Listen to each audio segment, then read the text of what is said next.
Hello, everyone. Hello and welcome.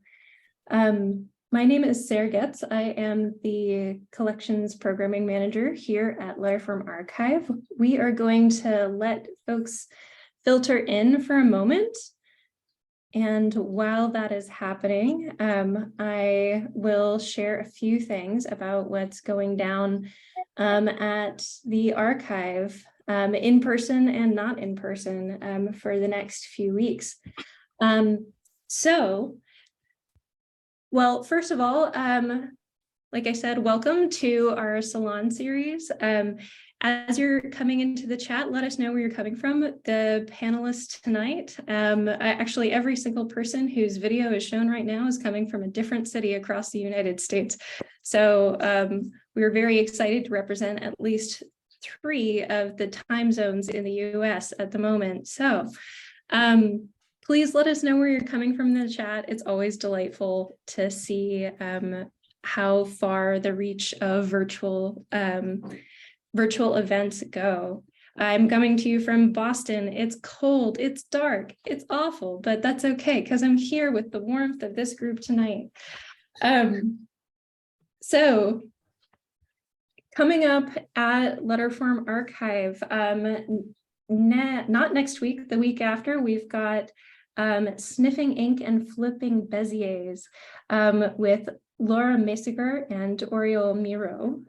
This is an exploration of calligraphy and type design and how the 2 disciplines can be combined to enhance one another.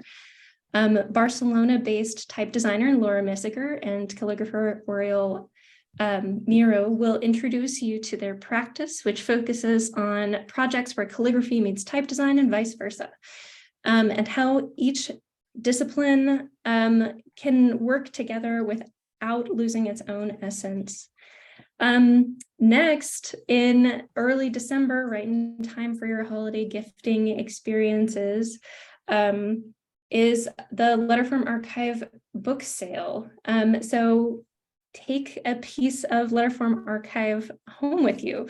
We are clearing out a trove of treasures and rare duplicates from the collection. These are always really fun. We get to, anybody who's sat there doing metadata often comes across these fun items that are just, dupes of things that we've got from 19th, 20th century type specimens and hard to find design books and periodicals and other ephemera, other design collectibles. It's a really funky, unique holiday gifts, or just if you want to gift yourself, pals. It's not a bad place to browse. We've got a local sale and an online sale, and if you are a member, you get an early sneak peek and sneak peek access.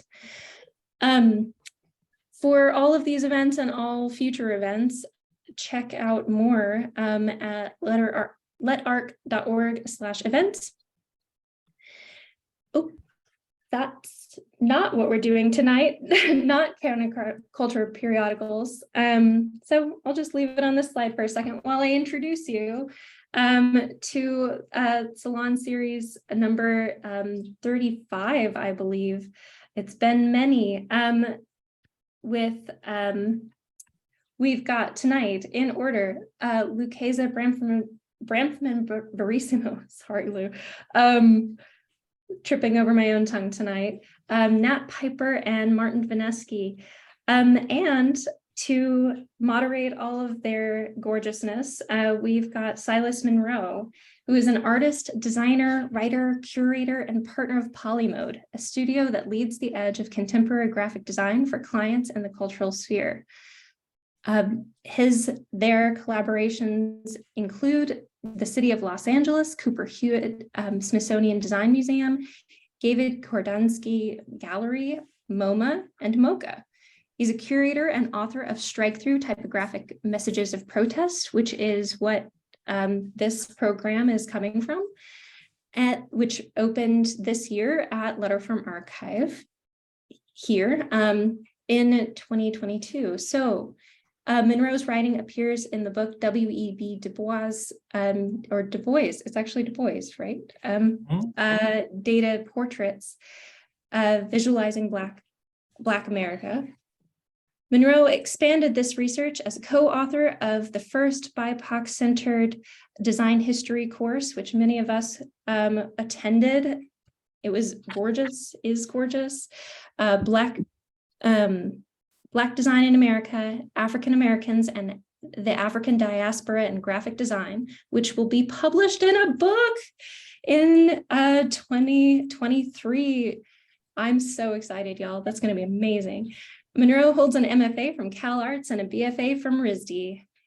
He's the founding faculty and co-chair for the MFA in graphic design at Vermont College of Fine Arts, and they are your host tonight. So without any further ado, I will stop sharing my screen and turn it over to Silas. Thank you, Silas. Sure, thank you, Sarah. So honored to be here with our really amazing, talented, thoughtful presenters. Before they talk about their work, I am going to just share my screen a little bit and talk about the show Strikethrough, just to kind of set the scene, as you would. So I have a couple of windows up over here. So these are a couple of installation shots for Strikethrough Typographic Messages of Protest, which is physically in San Francisco at the Letterform Archive.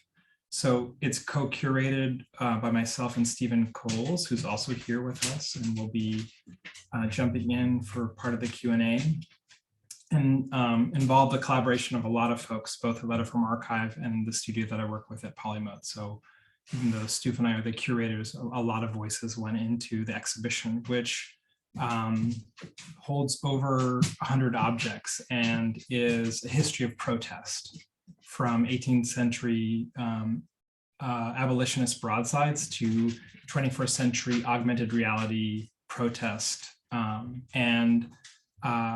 Nat and Martin have work in the show, and we'll be talking about that in relationship to some of their work. Basically, the show is kind of organized around this idea of call and response, and this idea of how generations of protesters and movements have had similar or related urgency in terms of human equality. And part of the way that the show is it's organized into these chants that cover various themes, from strike, resist, love, vote. And tonight, actually, all the panelists are going to be talking about this notion of love. And so if you think about the history of protest movements and community organizing, one of the traditions that you find is this idea of tough love. The callous love that's earned through hard-fought steps, pounding pavement in the streets. Time and time again, certain forms of love that have been squashed or silenced, forbidden, outlawed, or left for dead. And so in this panel, Lukaza, Nat, and Martin, they're going to be talking about how that sort of connects to their individual work, but then also kind of, we'll have a Q&A where we'll kind of talk about the call and response between them. So if you're able to go to San Francisco to see the show, please check it out. And if you can't make it there, there's actually really an amazing online version of the exhibition that actually goes quite deep into all of the material. And you can see as you scroll the homepage, as I'm going through it, those chants showing up here. And you can kind of dive in deeper into one of the sections. So this is kind of the area we're going to be talking about. And you can mouse over these objects and get a little bit more information about the pieces that are part of the show. There's Martin's work, there's Nat's, and kind of deeper dive. There's more information about events coming up. There's a special section about Mariah, which was the augmented reality protest that I talked about. If you actually go around the city of San Francisco, you can interact with various stencils that can tell you more about the exhibition. And there's more about the exhibition itself. One of the things that I really like is there's like a little Easter egg that was a preview site that's still live that actually allows you to make your own protest poster. So it starts by loading one of the pieces in the show, takes the text for them, but then you can actually go in here and using custom typeface that Trey Seals designed for the show called We Equals, you can make your own protest poster.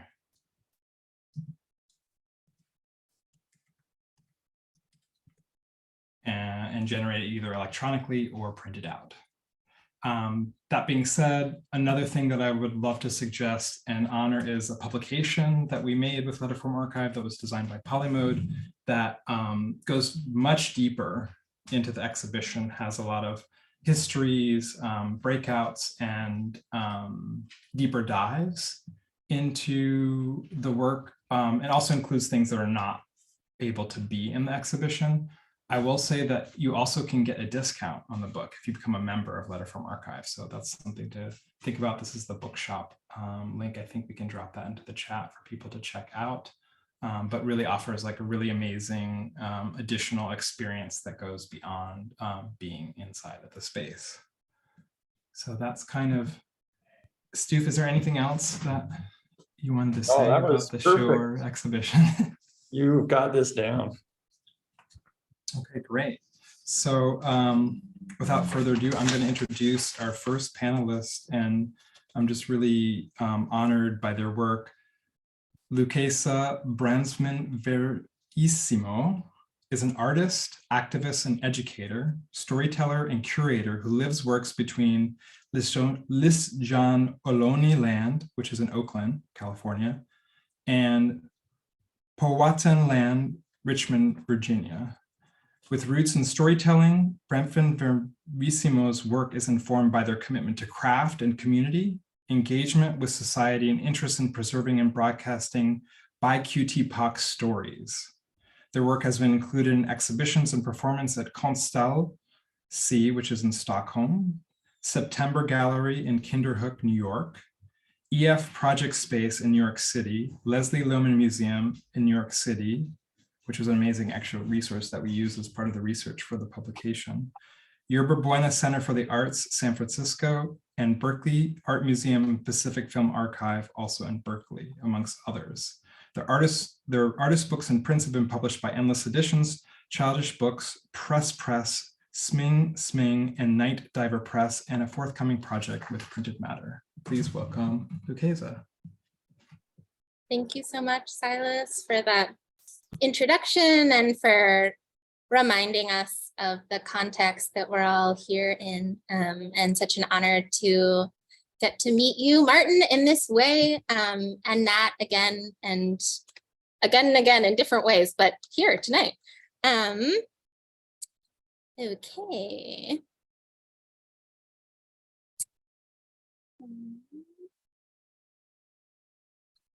I'm just going to put my timer on so that we're all conscious of not going over.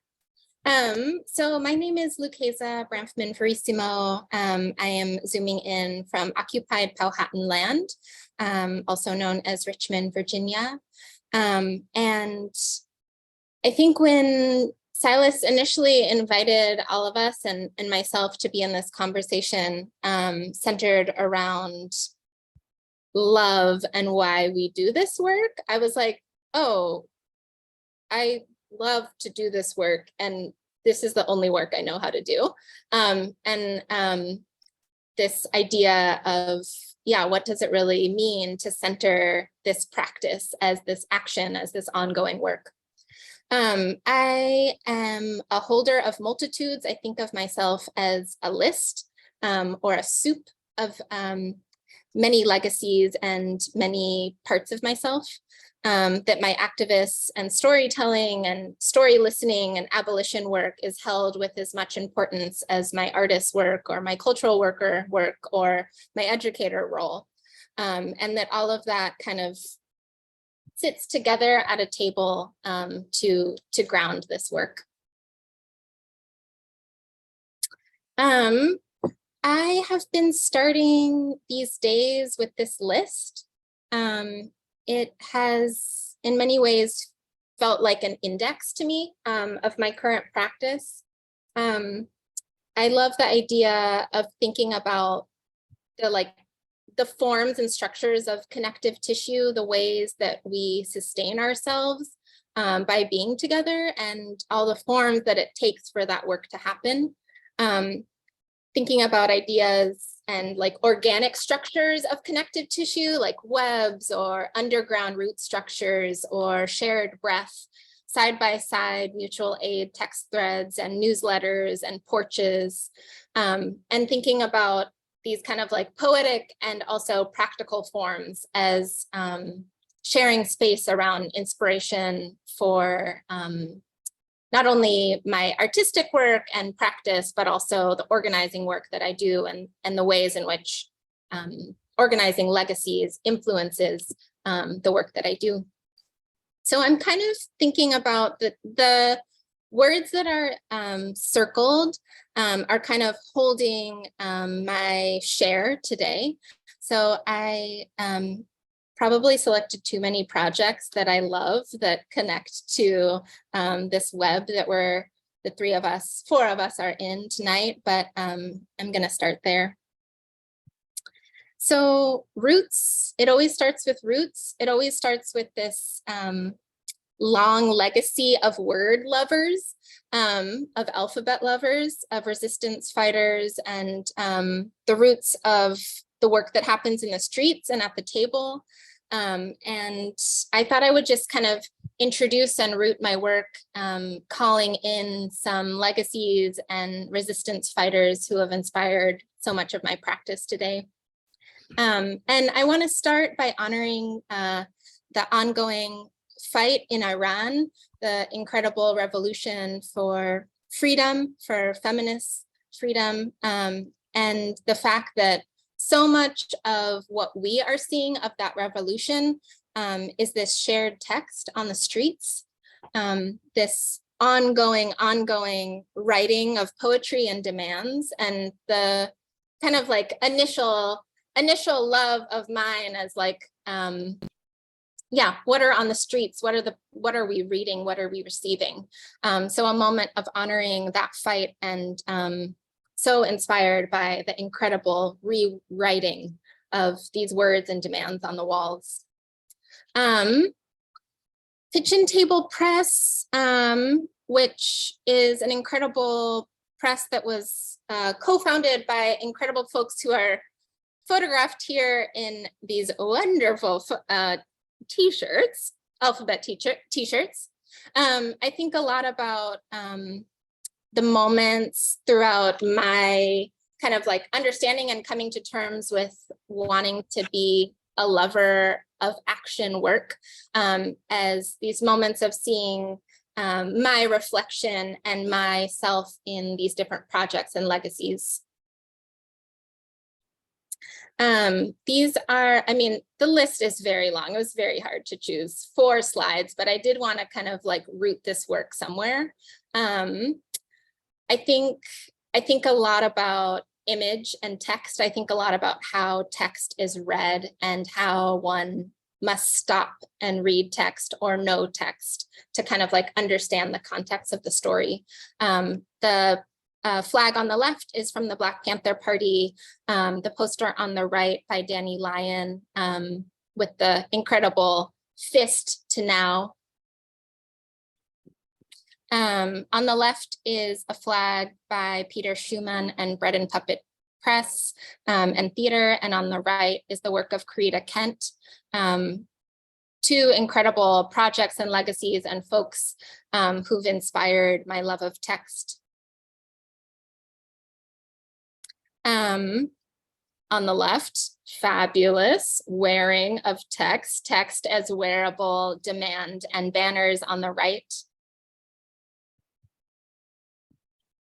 That archive is long, and I love thinking about all the forms and moments of my roots that are in Strikethrough, and excited to hear about Nat and Martin's archive and legacies and ways in which there's reflection or not, or learning spaces.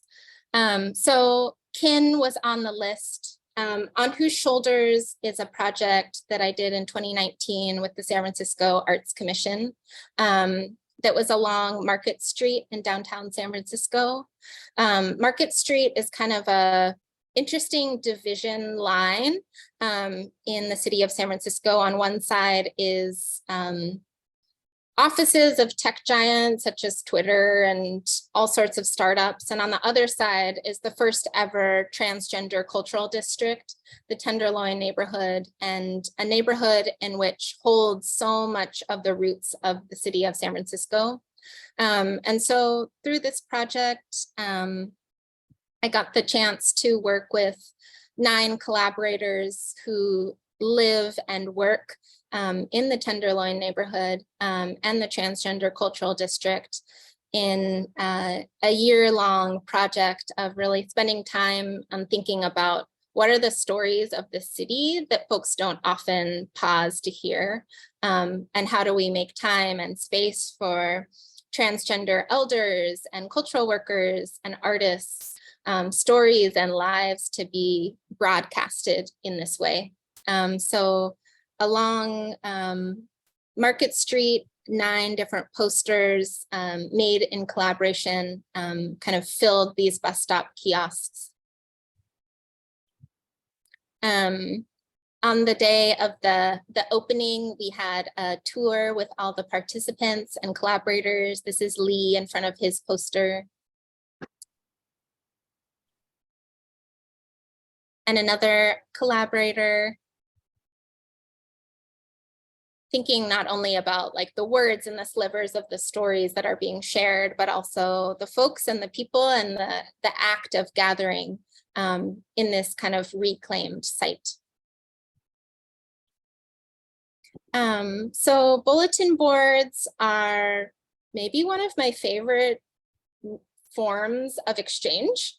The original text message, the kind of like call and response in many ways to the needs of communities. This very like DIY corkboard, pen and paper needed. When I moved to Richmond, Virginia 2 years ago in the summer of 2020, Richmond, not unlike a lot of cities nationally and internationally, we're starting the process of removing monuments, and still so many monuments that need to come down. And so I was kind of, by the time I got to Richmond, a lot of the monuments were gone, but the monument bases were there. And they were kind of these like empty sites, of course, remembering and honoring and holding that they're empty, and also became these bulletin boards for the city in this way that for me, I was like, yes, more text to like guide my locating to this location. These are a few examples of some community bulletin boards, monument bases. Every day when I drove from my home to my studio, they would have a new saying on them or a new tag. Sometimes in conversation, sometimes on top of each other, sometimes washed over and painted anew. But I really kind of felt this like kinship in being able to like greet the city and learn of this changing city, like so many cities, through the people and the community's voices.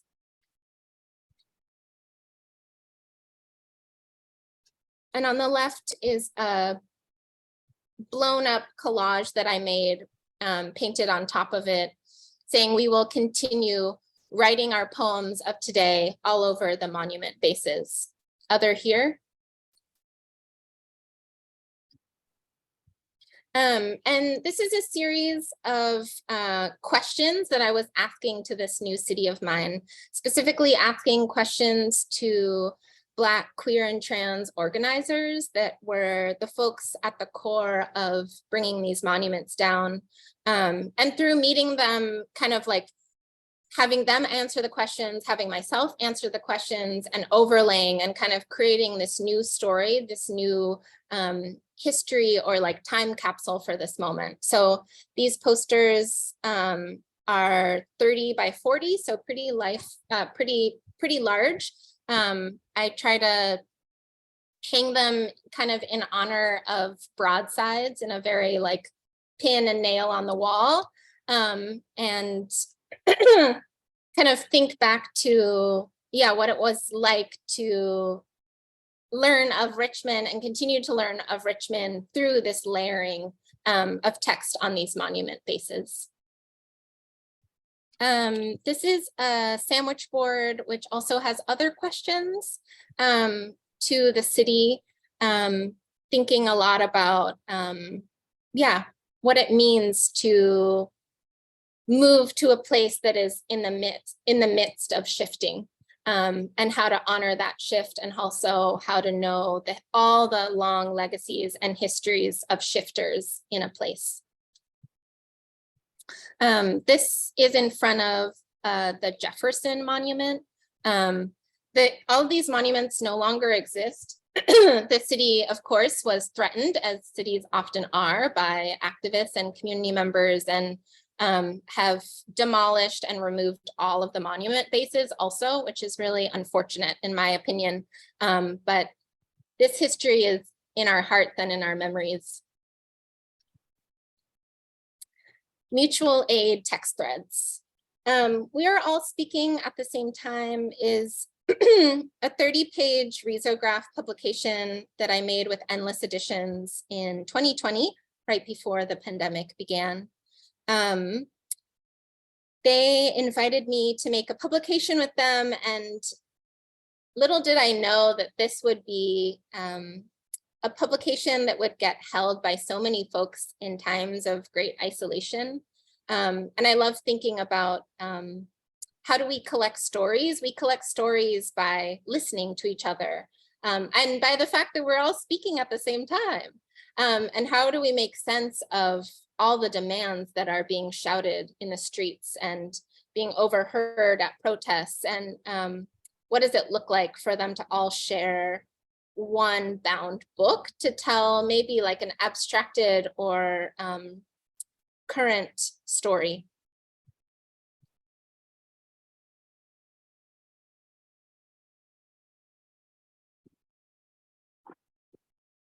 A lot of this text is found or overheard or spoken of between friends. Little of the text is my own words. I think I'm always thinking about, as a storyteller and as a story listener, like, when is my voice needed and present, and when do I need to be the listener? And maybe my role as the storyteller or as the listener is to then translate. And this idea a lot around like, yeah, what comes next, and how does our work enact or share that next?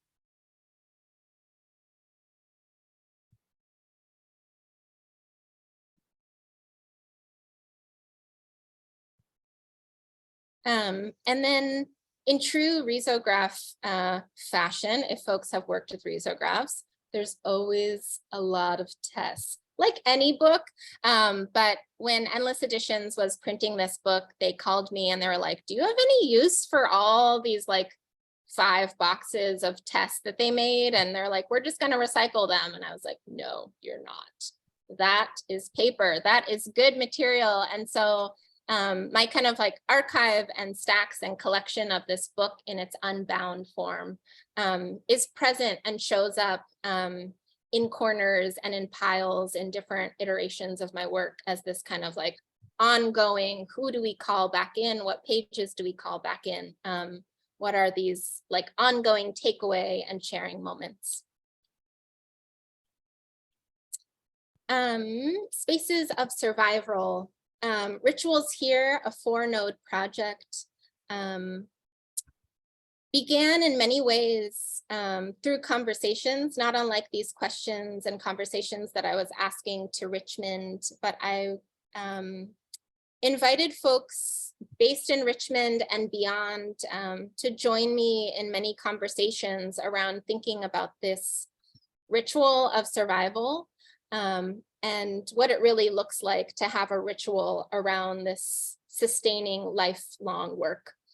What does this ongoing love work for the movement and for this work look like? This is an original list that got started on a conversation between folks in Richmond, Virginia. and produce these two lists, which I love, which are more forms of this connectivity thought. What is our, how are we each other's family? What does that look like? Does it look like all of these co-learning and friendship and compost and diaspora? And again, thinking about this kind of like blurring of the forms and the ways that we use as tools in our work.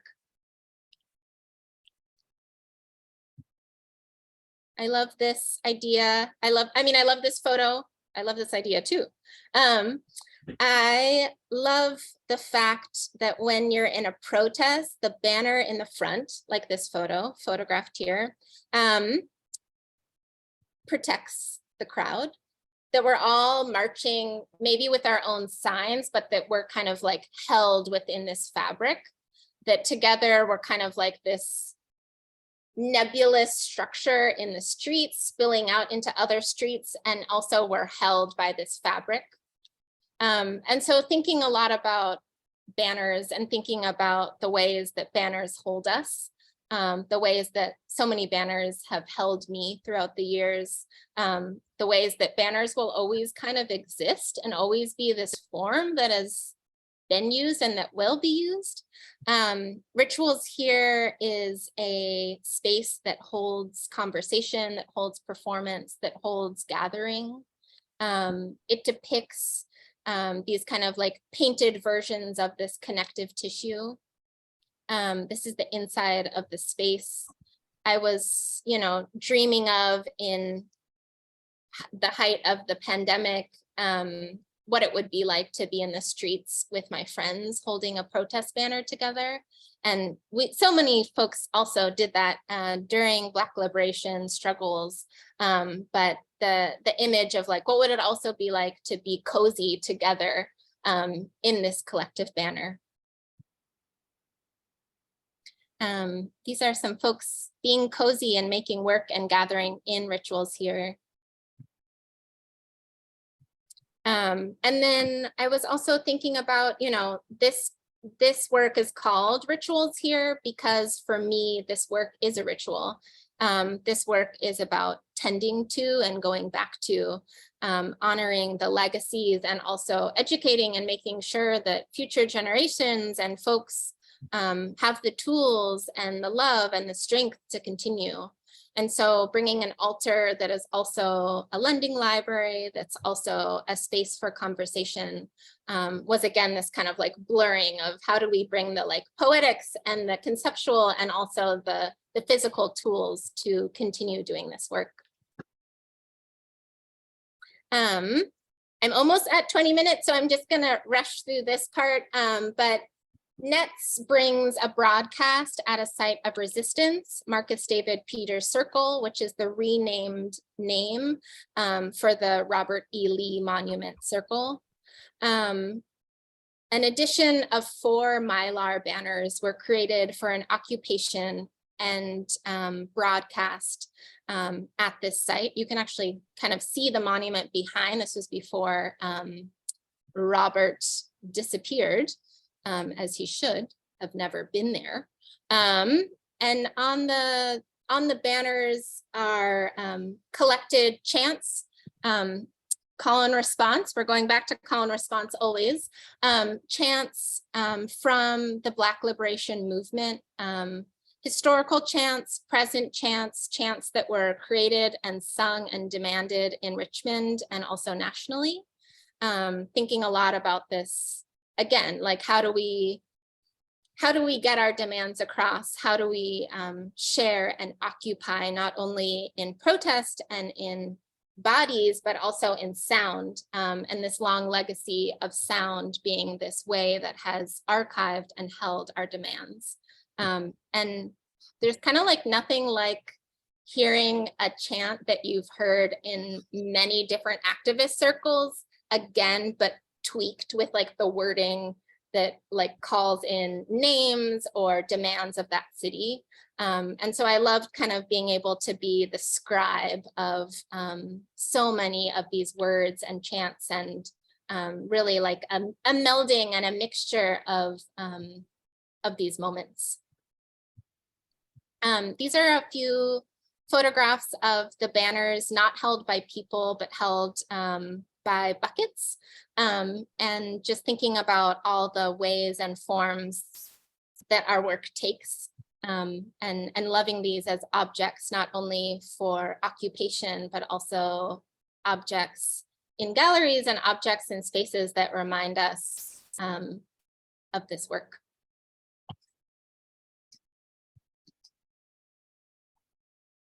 Okay, last slide. I also wanted to include a forthcoming project, which actually comes to a close this weekend, called We Web Keepers, which is an installation and publication up at Printed Matter currently, with a publication that comes out on Saturday. So if anyone is in New York, come join me. I'll be on the sidewalk. I would love to read a newspaper with you. Thank you so much.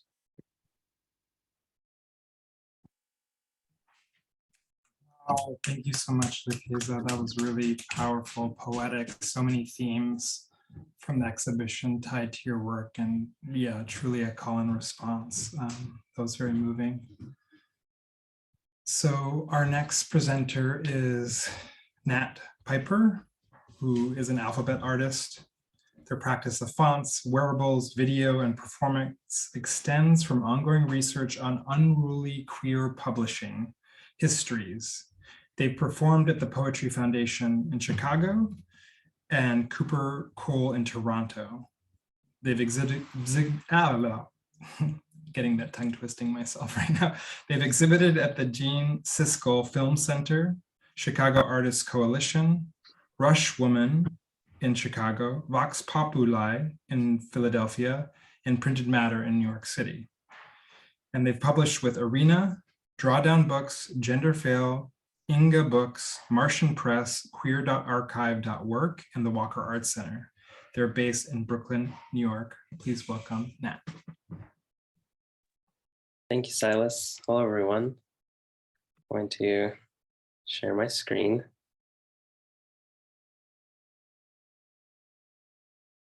Okay. Can you see this? Yes. Okay. Hi, everyone. My name is Nat. I'm an alphabet artist. When someone asks me what an alphabet artist is, sometimes I explain it like this.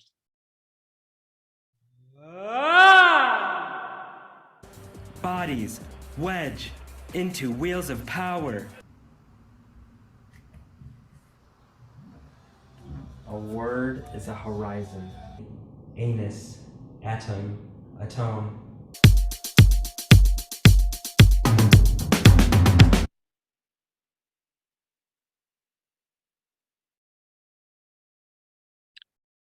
Otherwise, I might say, I use language as a sieve and I push the body through it. A big part of my practice is creating wearables for videos and performances. This is from a performance at Cooper Cole in Toronto a couple of months ago. Here's a closer look at the wearable I made.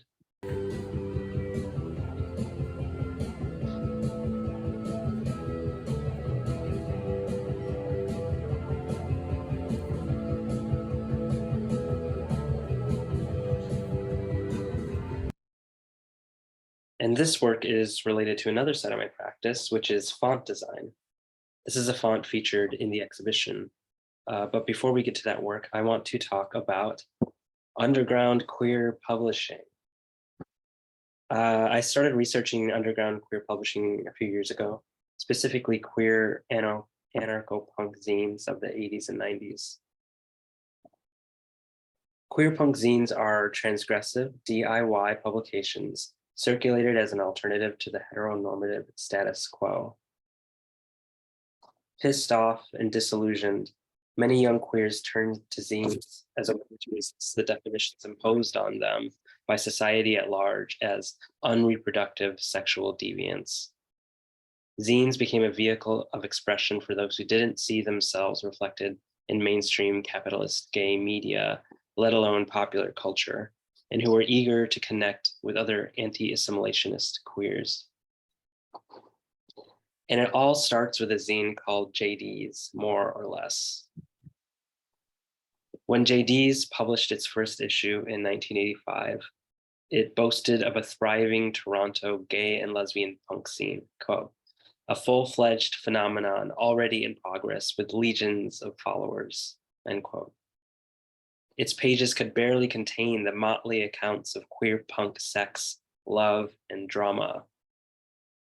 For isolated queers looking for expressions of their daydreams and desires outside of the desert of their day-to-day, JD's promised a pansy punk paradise. The only problem?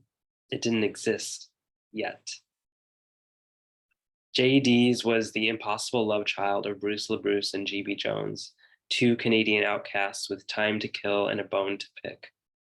The first issue, published from their condemned apartment in downtown Toronto, was a warning shot for the ways that queer-identified folks would continue to take up spaces in the years to come, both in the self-publishing world of zines and the activist demonstrations of groups like ACT UP, Queer Nation, the Lesbian Avengers, Fierce Pussy, and Grand Fury.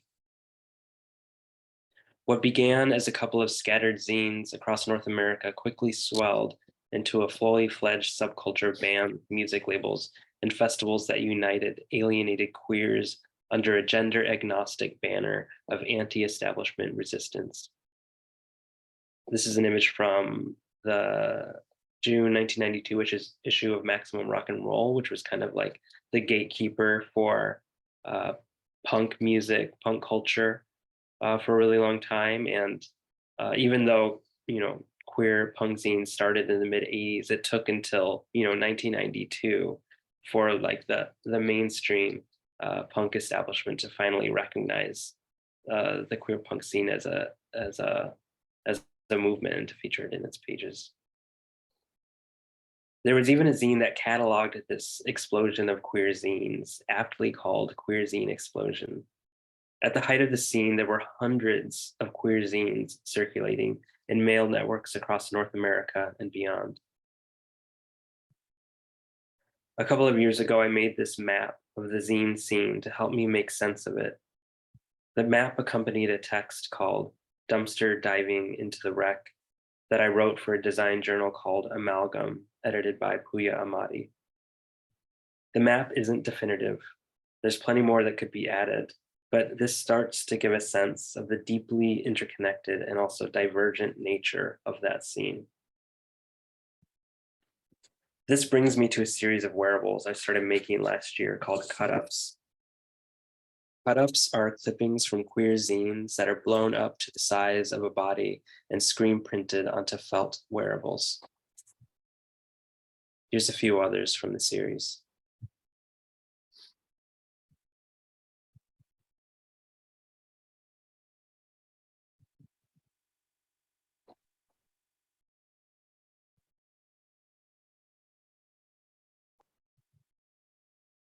And here's some other folks wearing them too.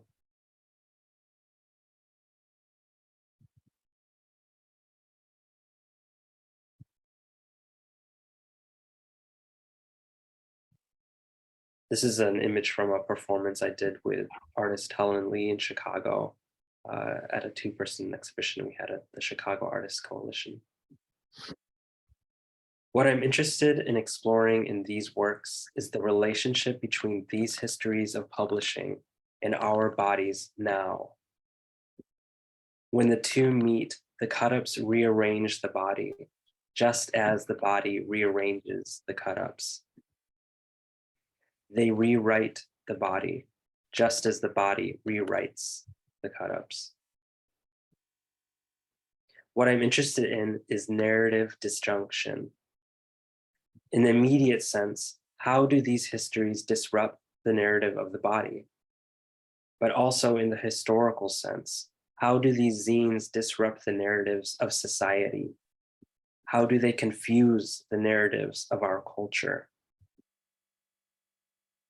And this is where a queer year of love letters comes in. A queer year of love letters is a series of fonts that remembers the lives and work of countercultural queers of the past several decades. You can download them for free on a website called Library Stack. The series aims to make the act of remembering these overlooked and illegitimate histories accessible to other people, as easy as typing. Better yet, it aims to make the act of typing an act of remembering. These fonts are an attempt to improvise a clandestine lineage, an aspatial and atemporal kind of queer kinship through the act of writing. What I believe is that these histories still have work to do. The narratives that our society imposes on us can feel immobilizing, but they can be subverted and they can be rewritten. I'm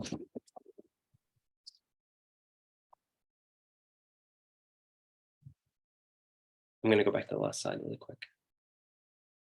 I see these fonts as one small way to rewrite these broken narratives by looking to the past as a way to imagine new futures. These fonts put the work of these histories to new use. Is this romantic? Yes, these are love letters. This font is named for Robert Ford, who published a zine called Thing from 1989 through 1993, a zine that he described as, quote, a Black, gay, and lesbian underground arts journal and magazine kind of thing, end of quote. The Chicago-based publication foregrounded queer, Black, and brown DJs, drag queens, artists, poets, and filmmakers. Thing proudly proclaimed on its masthead, "She knows who she is." The letter forms in the font replicate various text treatments used by Ford and his collaborators across several issues. In 1994, Ford died from complications related to AIDS. Like several other fonts in the series, this one is dedicated to his memory.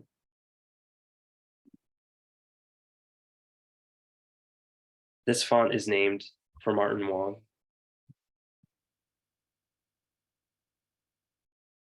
Martin Wong painted the world in bricks, sweat, and sign language. He moved to New York City in 1978, and his work often depicted the urban blight of that time while being singularly saturated with deeply humanist joy. This is some work he did for the School for the Deaf in New York City. Wong was an outsider among outsiders. As a gay Chinese American painter, he sidestepped the detached conceptualism of many of his contemporaries in favor of social realist tributes to the gritty ecstasy of city life, homoerotics of prison and firemen, the voyeuristic nature of language, and queer Black and brown love.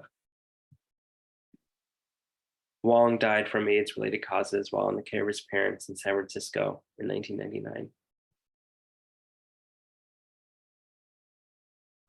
This font is named for G.B. Jones, the artist and filmmaker and musician who co-founded the post-punk proto-riot girl band Fifth Column, and in 1985 started publishing the queer punk zine JDs with co-conspirator Bruce LaBruce out of their rundown apartment in downtown Toronto. The zine's inaugural issue featured the debut of her legendary Tom Girls series. Her drawings continue to be exhibited worldwide. Jones's no-budget films often depict the hijinks of bad-mannered girl gangs, homo hustlers, and anarchist mischief makers. This font is based on the title sequence of her 2008 film, The Lollipop Generation. Jones's matter-of-fact use of a light bright in the film's titles evokes her use of stencils and JDs, a do-it-yourself approach that says you can do it too. This font is named for the Women's Car Repair Collective, one of several initiatives organized by the Lesbian Alliance of St. Louis, Missouri in the early 1970s. The collective was a service by and for women that offered repairs of foreign and American cars, workshops, and rentals of garage space, books, and tools. The Lesbian Alliance, formed in 1972, also opened a coffee house, offered counseling and legal services, and published a lesbian feminist newsletter called Moonstorm through their imprint, Tiamat Press. In a 1973 issue of the local independent radical newspaper, The Bridge, the collective wrote that, quote, We must create our own lesbian identified structures, end quote. I'll take a drink of water.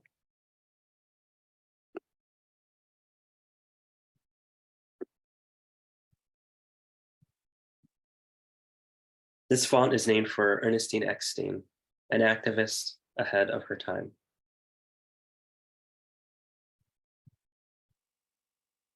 She is often remembered as the lone Black lesbian at an early gay rights protest in front of the White House in 1965, but she was also a vice president and active member of the New York chapter of the Daughters of Bilitis, the first lesbian civil rights organization in the United States.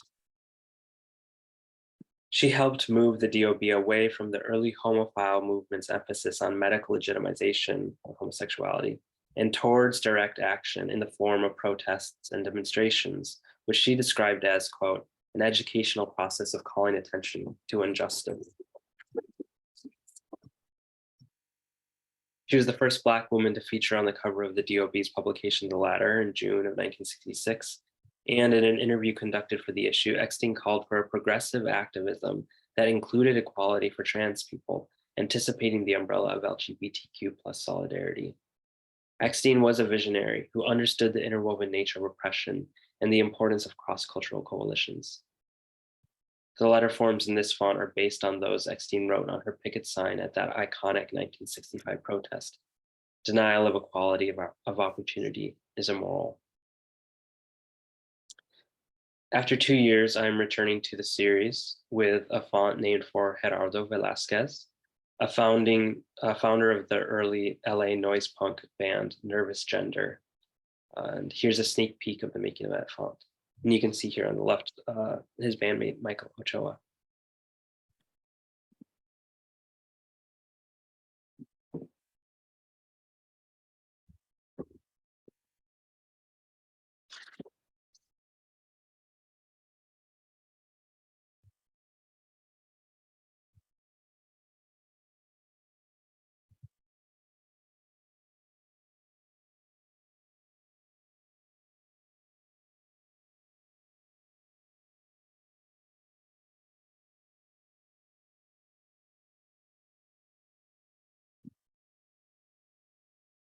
Thank you.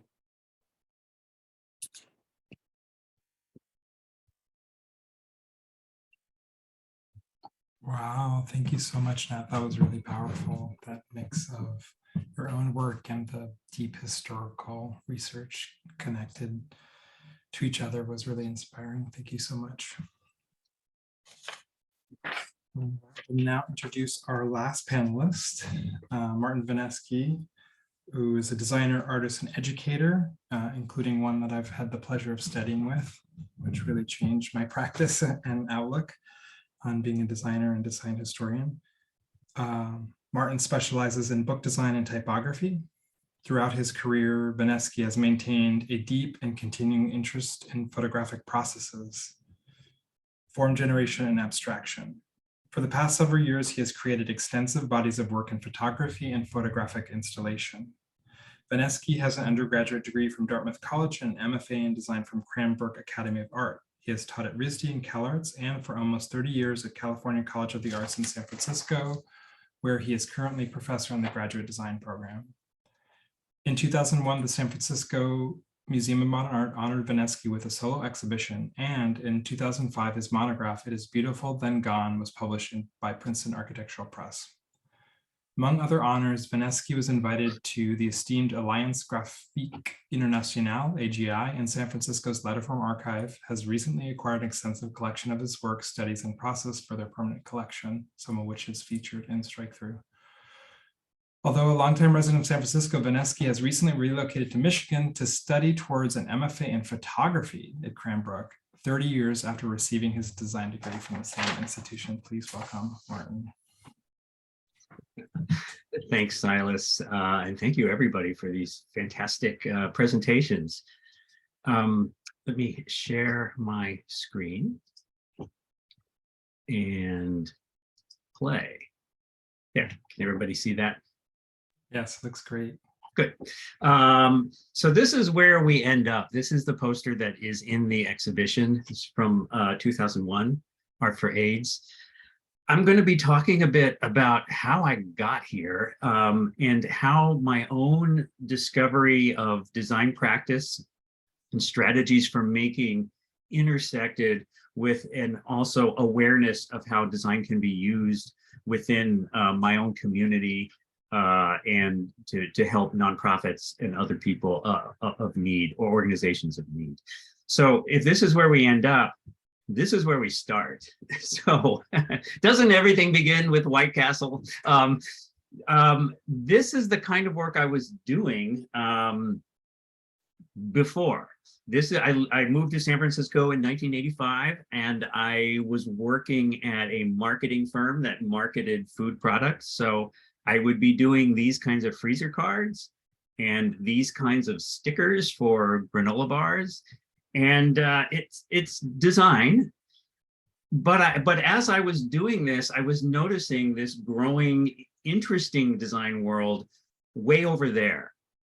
And I couldn't get there from where I was. One can't just be doing this and then suddenly decide, you know what, I'm going to do exciting, interesting experimental work. It doesn't really work that way because I didn't know any of the tools. I didn't know the strategy. So everything changed for me when I entered graduate school at Cranbrook in 1991. But in order to get there, I had to take classes for an entire year at night at UC Santa Cruz. So I would drive down there, take class, do the homework, go to work. And I had to do that for a whole year to build up a portfolio that was okay enough to get me through the door. But once I was there, the first thing I did was starting to collect photographs because that's what I knew. My dad was a wedding photographer. I had been interested in photography, but didn't know anything about how to use it in the world. All I knew about how to take nice pictures. But I also was interested in collecting ephemera. And so these are the kinds of photographs I would get at flea markets around Michigan. But while I was collecting these, I also collected these kinds of press images, which were photographs, but out for the press. This is for a movie still. And then as I was starting to collect these, I was also starting to become aware of other people using design on issues that were significant to them, very much like what you saw in the first two presentations. That was a big jolt to me. That was a revelation, and it may seem very naive. But my understanding of design up to this point was that you design for companies who have products to sell, and that's what you do. And so suddenly, when I could take an image like this and cut it up and cut up type and put it all together to create a poster about Magic Johnson and George Bush that is all about Magic Johnson's announcement that he was HIV positive, and also George Bush with his lack of preparation. Suddenly I could put this all together and create something really powerful. That was such a jolt to me that, wow, all these things are possible. And so this was this great awakening that happened between 91 and 93. Here's a detail you can see. This was all done by hand. I just made photocopies. At the time in the design department, the newest tech that we got was a brand new photocopier. And so we all used that, and this is the kind of thing I did. We also had some computer outputs and things, but they were harder to work with. So a lot of the type was made, but then cut out by hand and put together. And then, surprisingly enough, a detail of that poster ended up on the cover of I magazine, which is a somewhat complicated story. But after Cranbrook, I did a internship in Den Haag, Holland, and Kathy McCoy, who was the head of Cranbrook Design at the time, put me in touch with Rick Pointer, who was just beginning this new magazine. And I flew to London, met him, showed him my work, and then next thing I knew, he just sent me a message that they wanted to put it on the cover. So it developed this life. this is probably the best known of what I would call a protest work. I don't really think of my work as protest in that sense, except for something like this. But at the time also, I was learning photography more and learning that it isn't just about taking nice pictures, but as a way of exploring the world. On the year between my first and second year there, I went back to San Francisco and started photographing the queer community that I knew, going to the fairs and festivals, things that were happening in the summer. And there was a real excitement that somehow I can now use these images in my work. It all can become one and the same. Photography was no longer a hobby. Design was no longer production of material goods to buy and sell, but everything started to fuse together. So this was the kind of images I was taking. Here's another one. And this was very exciting to me. These were all done in San Francisco in the summer of 1992. This one ended up appearing in Ray Gun magazine, which it was published a year or two after I took this picture. So I was starting to use photography as a way of identifying and exploring queerness. I also did, at the very end of my time at Cranbrook, I did these series of scrolls, which were in response to the condition of AIDS in the world, all of the kinds of conversations and talk about what was the cause of it and what is going to cure it. And this was all set by hand with just rubber stamps. So it's the your blank will or will not save you. And I would just keep filling in the blanks with words as they came to me.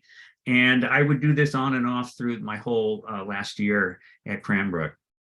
And here's another one too. So it just came and went. This was just a long time way of working with typography in a kind of commentary about all the things we think are going to save us, protect us, cure us, whatever it might be. From there, after graduation, when I went back to San Francisco, so this is another kind of pictures that I took of San Francisco at night. But then at the time in the city, there was a great need for design, both for organizations that were there to get information to gay men about protecting themselves. But at the same time, there was also this renaissance in gay culture, in gay film, for example. And so I approached Frameline with my little portfolio, and I got to take that image and add it to, this was just a flyer for the San Francisco Lesbian and Gay Film Festival, 1994. I started doing work. This was, one of the ways to start to intersect not just with my own awareness of my own identity, but then how can I put that to service for other people who need design work as well. This was another Frameline brochure where they were trying to show that there is an audience for lesbian and gay.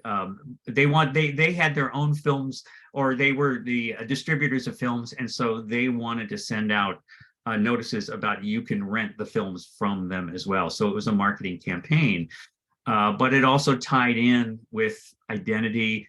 Most of these photographs are photographs that I took all throughout my time at Cranbrook and afterwards. So combining photography and design and identity and cause all started to fuse together, which was, again, very exciting to me. I did a lot of work for Q Action, which was a organization in San Francisco that's particularly aimed at young queer men. Creating these flyers. One of the big problems at this time, so this was in the mid-90s, was getting information to people who didn't want to hear it, particularly young men who were out at the clubs, out at the bars, and were pretty drunk and going home with someone. How do you get them to stop for a moment? So we had to start designing these things to look like flyers that you would leave at bars, and that they might inadvertently pick up just because they're picking up, all the other literature that happens to be there. So trying to create these things, they try to create these kinds of what they called cafe chats. So they use these other topics about finding the right one, what about danger, these kinds of things as ways to steer an audience towards a safe sex message. Their biggest campaign of all, though, was this one called The Moment. And it started with just this one card. This is the front of the card. Hey, queer boys, get ready for, on the back, the moment. So one of the things that became interesting in my own work was how did the projects I was doing and the ways that I was learning about design and how to work intersect with these projects. So in this case, where did these elements come from? Where did this weird shape come from? Where did this hand with the flag come from? Well, it came from other projects that I was working on at the time. And this became this very fluid way of working on regular book design and taking some of the things I was doing there and kind of shoehorning them into these other projects. So here is the billboard. So it all started with the get ready for the moment without any kind of information. So people didn't know what this was. It was this top secret thing. And they handed out buttons and t-shirts. And here's a billboard that was up in the Castro just as teasers for people. And then the big release came, which I'll show you in a minute. Oh, here is the moment you've been waiting for. And it ends up being a brochure about safe sex, about the idea of the moment when you make that decision of whether to be safe or not. That's really what they were talking about with the moment. But they turned it into a whole series of events and things. Again, here's the boy with the racing flag there. So I was using these symbols. And so here's one of the symbols, this weird shape. And it came from a series of photographs I was taking for another campaign of theirs. Here's a series of lightning bolts. Here is the boy with the flag. Here's a target. So that shape came from a series of photographs I took where all I was doing was putting images at this time from a slide projector on a turntable. And as it was spinning around and hitting the walls, the shape would keystone and turn as the walls turn. And I just kept snapping pictures for no particular, I didn't know what I was going to get. But then I got this weird shape that felt just queer enough, I guess you could say, instead of a normal frame that I then was able to use in the campaign. I was also working on this book. This was the very first book I ever designed, called Hot Rod from Chronicle Books. And so I was also using a lot of ephemera from Hot Rod magazines that David Perry, the photographer, loaned me. And so here are those lightning bolts. This is a spread in the book.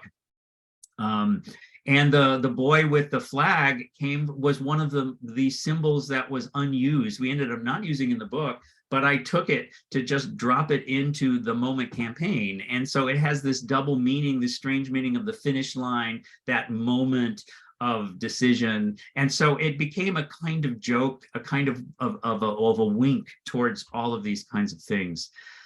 Frameline, I then worked on their 26th festival. And again, I was now at the point where I was starting to cut up type. I was starting to create these collages just for other projects and just for myself. So I brought that strategy right into Frameline. So this was their promo brochure. And so this was letterpressed onto cardstock. And all of this stuff was put together by hand. So again, it's a way of taking my own aesthetic and intersecting it with this other aesthetic of a queer film festival. Now, there are problems with this. For this festival, the 26th festival, I then decided to use this postcard. I also collected postcards, and a lot of them of Niagara Falls. So this seems like a very benign image, but then we intersected it right there with it because it was all meant to lead up to the trailer that happens in the theater. So there's all this mystery that starts to happen. You see the 26 and these arrows and this detail of the waterfall. But then what happens is when you get to the trailer, oh, here are some of the badges that you get. And it just became the symbol of the waterfall. And then in the trailer, what we did was we took, now I say we, it was Jeff Kaplan, who I worked with on this. We found footage from Marilyn Monroe's Niagara with the opening sequence where it shows Niagara Falls, and we took snippets of it and we doubled it on itself. And we were looking at this idea of and all the waterfall runs backwards. So the waterfall goes up the hill and then breaks into these, what starts to feel, at least to us, as these slightly kinds of sexual coming together forms. And so the whole trailer was the waterfall flowing backwards, these kinds of openings or closures happening. And it was met with incredible derision. They played the trailer at the beginning, in between every movie in the festival, and I'd be sitting there and hearing people scream, "What the hell is this?" What you find is that people want certain kinds of images. And they want images that are like directly related to their queerness, instead of thinking of the idea of a waterfall flowing the other direction is a queer waterfall. The idea of the waterfall folding in on itself, we thought that, oh, we're gonna like lift up the whole thinking of what queerness could mean and what the images could mean. But, you know, it doesn't always work. Here's another image here. And unfortunately, I don't have the film of it. There was also sound that went with it. I thought it was pretty wonderful. Here you see the bits of the 26s that flow in and out of the waterfalls. But it's the lost trailer, and by the end of the festival, which goes for like 2 weeks, I went to a lot of the films. I just wanted them to not play the trailer anymore because I was just so tired of hearing people yelling and throwing things at the screen every time this came on. And so I never identified myself as like one of the people who designed it, but you know, lesson learned. Here's another, this is an identity that we did for the San Francisco Lesbian and Gay Community Center. This is another time when we wanted to create an identity system that wasn't just a bunch of symbols stuck together. We didn't want to use triangles. We didn't want to use the rainbow flag. We wanted to create a symbol that was more about inclusion, because we felt at this time that the rainbow flag was a complete regimentation. It were these stripes in these colors, and it was so hard to pass this thing. There were a lot of, we also did a lot of the signage for the center itself. And so there was community input, which was part of the brief. And every time we would present any of these things, someone would inevitably stand up and say, well, where are you going to put the rainbow flag?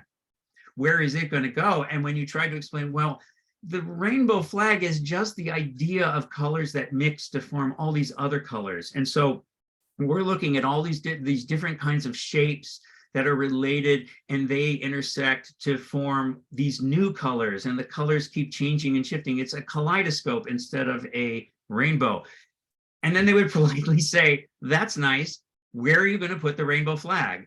And so it's an interesting issue that I think still persists today about when you have a symbol that has a certain identity, how do you move past the symbol, past it turning into just a marketing scheme? That just as long as something is painted with rainbows, it automatically means gay. I'm still hoping that there will be a time when we will move to new kinds of forms of representation that can be exciting. This is some of the literature that I did for the community center. So the come in, go back, we did a lot of these oppositions. These are flyers that would go out into the world. And you can see the logo down there, and no rainbows, no triangles, no anything. Here's one of the programs for the big opening ceremonies. another set of brochures, we, you, these kinds of things going on, and still maintaining that logo. Now, the logo was supposed to constantly shift and move, but they ultimately didn't have the funds to allow it to move freely. And probably today you could do that more easily, but at the time we end up having to codify this uncodified series of shapes. Let's just put it that way. And then that leads to the project in question, Art for AIDS. This is the mechanical that I think is, well, it's in the letter from archive. I don't know if it's on display or not, but this started from another thing that I was working on and creating in my own work. I had just finished, oh, here's the poster itself. I had just finished this is the mechanical for a poster I did for SF MoMA. For the show that I had of the permanent collection. This is what it looked like. So I started to be interested in making these machines and forms like this. And then this same strategy, I then just adapted for the Art for AIDS, and the idea of the singing birds in this kind of weird bird singing machine that I just created. Where did the birds come from? Well, this was a book I got when I was in Den Haag. Vocals in I can't even read it properly, but it's birds in their domain, basically. Here are the birds right there. It's all in Dutch. I then took them, scanned them, put them into the collage. And so it all became part of these things that I had collected through the years, find their ways to intersect into the other kinds of work that I'm doing.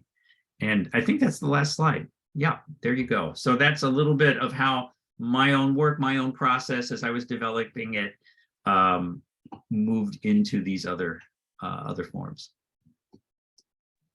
Thank you so much. That was so powerful, Martin. Thank you for sharing your journey through design and photography and that kind of merging of those two elements. That's really beautiful. So now we have a few minutes for questions. So I don't know if anyone in the audience wants to start with a question for any of the panelists. If not, I have some questions that I can ask. Same thing for Stoof, but if folks want to, there's a Q&A function that people can use, or you can put them also into the chat.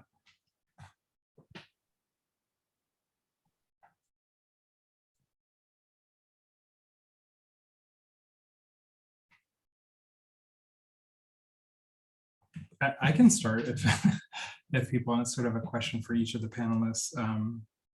Lukaza, I thought it was really powerful when you opened up, when you were showing images of the protests that are happening in Iran, and you mentioned both the word poetry and the word demands, and I felt like that the spirit of the poetic ran through everyone's work, and also this idea of demanding or taking a stand for something. And so I don't know if maybe each of the panelists could speak to this idea of the sort of the poet, that intersection of the poetic and maybe if you have any demands or things that you're taking a stand for right now, I'd love to hear about that. I think the first thing that came to my mind when you were speaking of this observation or intersection is the idea that I think we're taught that like a demand has to be loud and like demanding. And I think like, yes, demands should be loud and demanding. And also they can be soft and they can be tender and they can be a poem, and that is just as much in your face or maybe like in your pocket for forever than like a scream in the street, which also is really important tool. And so I like thinking about, I don't know, maybe the poem intersection with the demand is like this ongoing work, this work that like happens forever because it's quiet and we have to listen more and we have to like whisper it into each other's ears. And yeah, something about the, I don't know. Yeah, that's my observation and thought.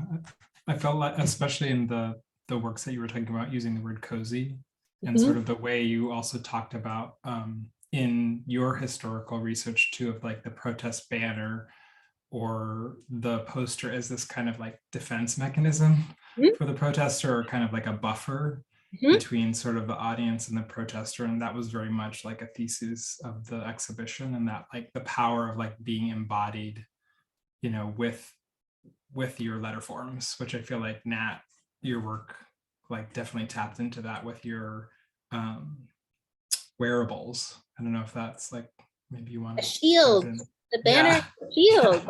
Yeah. Yeah, I think one thing that I really appreciate about thinking about like poetry or poetics, I think that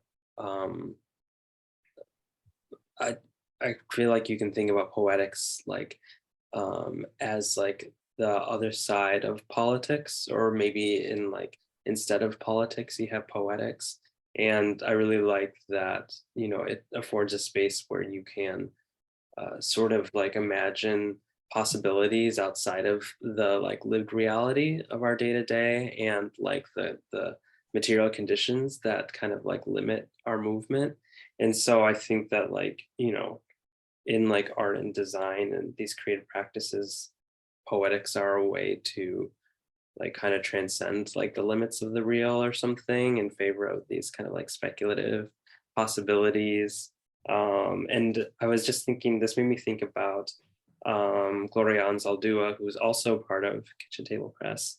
And she gives us this word called Nepantla, which is a Nahuatl word for like in between space. And she's really invested in kind of like what for me, like her poetry does that. It is that space in between that allows for like something else. She talks about how people who reside in Nepantla are living in between overlapping and layered spaces of different cultures and social and geographic locations and events and realities, spiritual, historical, creative, imagined. And so she really sees the poetics as like a space where change can happen. So I'm like totally invested and excited about poetry in that sense. That's so beautiful. Like I love her writing and her work, especially La Frontera, like that idea of like being at the borderland or being at the borders of different things, whether it's sort of like a cultural border or a physical border, or, you know, almost a metaphorical visual border.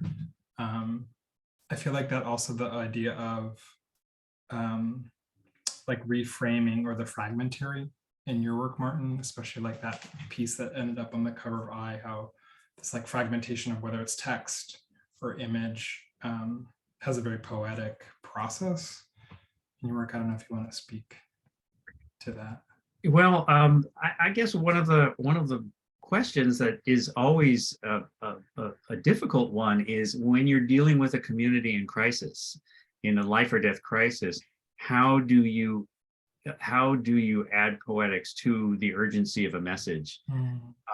It's a really hard balance. And so like when I did the Moment campaign, for example, I was able to sneak in, but that was meant to be subversive in a way to get into the hands of people who wouldn't normally, I mean, people thought this was going to be a new club. That's what they assumed it was. They didn't know. And so you can use poetics as a way to disguise an urgent message in order to get it into the hands of people who need to read it and understand it.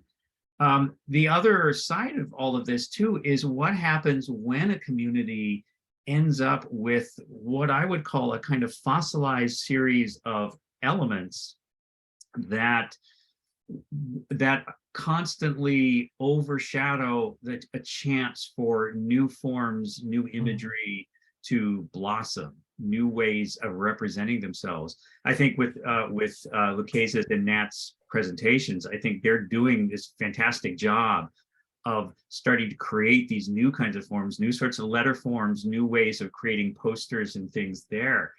But it is really a push. It's not easy to get people to relinquish certain symbols and things that they hold dear and they mean a lot to them. So that's something that I'm always struggling with or curious about. So I don't know if other people have thoughts about that as well.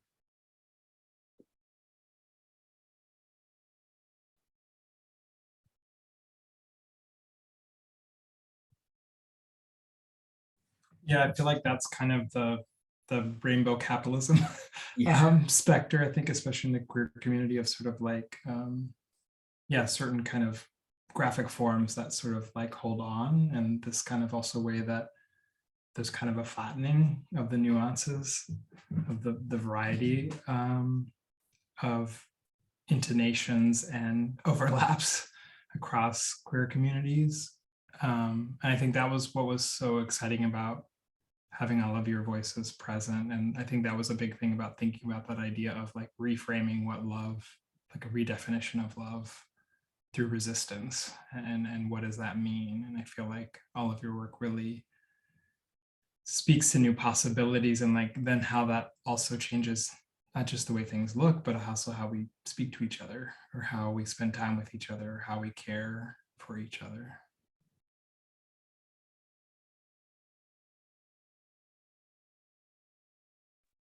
I love so much that I feel like, Nat, I met your font before I met you, which I feel like is this like, you know, answering of these ongoing questions, like how do we, what are these new forms that we meet and make community together? And it felt like, I mean, I love that whole project, and I love that I met your font through another friend's zine using your text, but also using and honoring all the legacies that come before. And something about like I don't know, I always think of like a stack of papers, maybe because a lot of stacks are in my studio, but I think of like all the different like layers that like the top layer doesn't fully see the bottom layer, but is there because of what is beneath it. And yeah, I don't know, these like, kind of, you were speaking a little bit, Martin, about like, oh, what are the new forms? Like, how do we not bring back like maybe symbols or messages that don't work for a specific community, but also how do we make sure that like future queer babies know about the history of the triangle also, and like don't forget that. Like, I'm like, yes, you don't know, like this is our tool, this is our shape. And that like if the future generations are like, actually like the rainbow flag is like really working for us, we love it, like how do we also like listen and learn back and be like, yeah, okay, it's gonna be rainbow and it's gonna have all these other colors, and like, and I don't know, this kind of like exchange also feels part of that history, or the like remembering. Yeah, I want to just like echo what both of y'all or all of y'all are saying, and thinking about also this comment about power of making tools for others to use, and thinking about history as a tool. And Martin, your work is something that like I've encountered in disparate places, and it wasn't until like the presentation tonight that I came to understand that like it was like one person making this work, and also like thinking about the ways that like this work is like not always like, I don't know, I feel like if I had like learned about your work as like an undergrad student, still like wrangling with my own identity and sexuality, like probably maybe I would have done things, I would have been able to move through the world in a little bit of a different way. And so like just that importance of using that history, making it available to other people, and using it, yeah, as a foundation for the new work, the work that continues. It's really fascinating because I'm now back at school. I'm back with the grad students in photography this time, but I'm seeing it all happening again.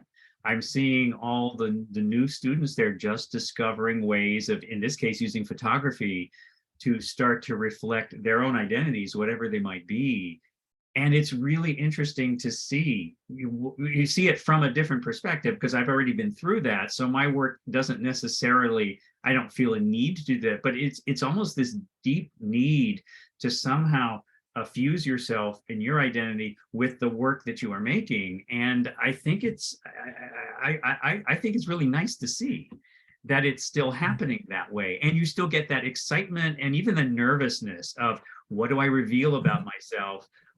How is that going to affect how other people are going to talk to me? So there's still a bit of that slow uncovering of what things mean and the languages that they use to talk about the work that they're doing. So it's a weird thing, because I'm seeing it from both the outside and the inside at the same time. We're at time, but I'm gonna there's a question in the chat, and then also Stu, if I wanted to also allow if you wanted to make a commentary as the No, I'm good. This is such a good conversation. I don't need to ask anything. Okay. So Mandy Schult asks, I teach at two community colleges in Southern California. Technology, think Adobe, has become the primary production tool. Technology has become one of the major student outcome learning measurements. How do you feel about digital versus non-digital creation? Your thoughts, since all of your work spans both spaces. So if you have any closing thoughts on that, the digital divide, potentially. Well, I would say, as the other speakers mentioned, the body is so important. And even if you use digital tools, do not forget that it is the body that is using those tools, and it is the body that you're protecting and announcing and clothing and working with. And so I think that always being aware of that aspect of it is really important in design. That design isn't just a bunch of tech, that it really ultimately, when it moves out into the community and the world, it is around our body. So I always advocate to at least to try to use your body in the creation of the work. Beautiful. Yeah, I think to that point, we are in the age of dismemberment. We're all kind of like cropped at our shoulders, like Right. This is how we present ourselves to each other. And it's just like, peak alienation, peak like, or maybe, probably not even, it's still, there's more alienation to come. But I think that like, that provides like a nice, like foil or something to respond to by, yeah, like you're saying, Martin, returning to our bodies, returning to ourselves, and learning how we can use our bodies in new ways to move and understand the world.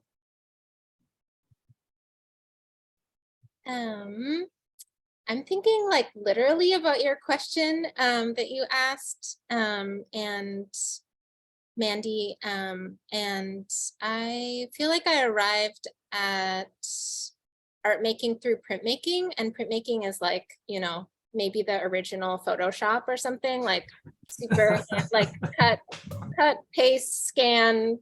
And I always think about like, I'm terrible at Photoshop and terrible at a lot of digital things. But I think about like, how do we, at a moment where it feels like, oh, digital is like the important thing that people must know, like how do they also feel comfortable with a Xerox machine or a scanner, and that being like, the original computer. And I just like a few weeks ago actually like brought my class to the library and like was like, this is a Xerox tutorial, and like no one knew how to use it, a bunch of 19 and 20-year-olds. And I was like, oh my gosh, like you all have to know how to use this. So I always think about like, how do our future generations and young folks like know how to use a Xerox just as much as they know and prioritize like Photoshop and Adobe.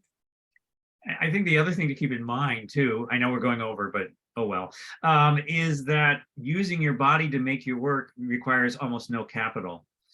You just need a pencil or a brush and a piece of paper, and you can make a sign, you can make a protest. We get so much involved in having to use all this tech that we don't understand that how much that is that is dealing with that whole structure of capitalism and consumerism. And I think getting back to that very basic sense of we can use our body to make a protest, to make a sign, to make type. I think there's an incredible empowerment in that, which I think is really important for people to understand.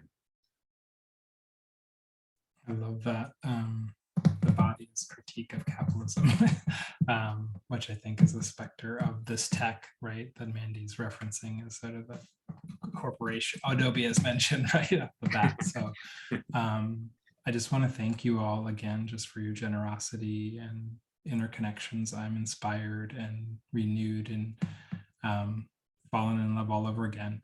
So thank you so much for being with us and having this dialogue, which I'll take away with me for years to come.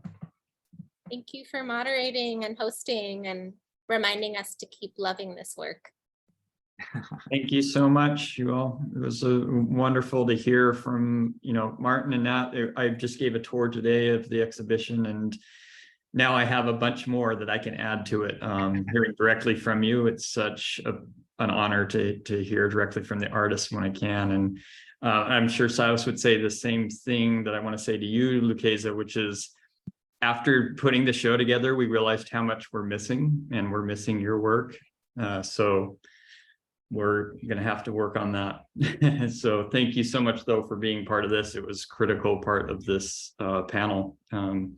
Just loved everything you all had to say. Appreciate it. Thanks, y'all. Thank you all so much. It was warming. Bye, everyone. Bye-bye. Thank you.